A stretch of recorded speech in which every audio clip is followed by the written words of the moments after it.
Orduan zahazaltzia eta itxortzaltzia eta horako gauzak ziren.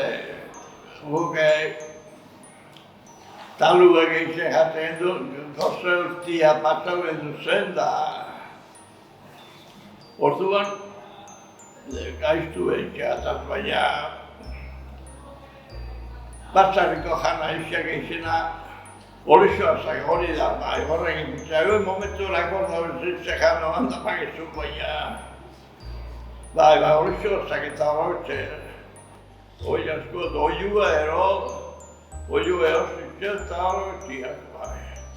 Eta afal onduan, ze itxezen duen? Afalduta gero, jokuan, ala kantuan, ze itxezen duen? Jolazien pixka behar dugu dira guten ginen, baina ez da gurean olako juergandik egoten.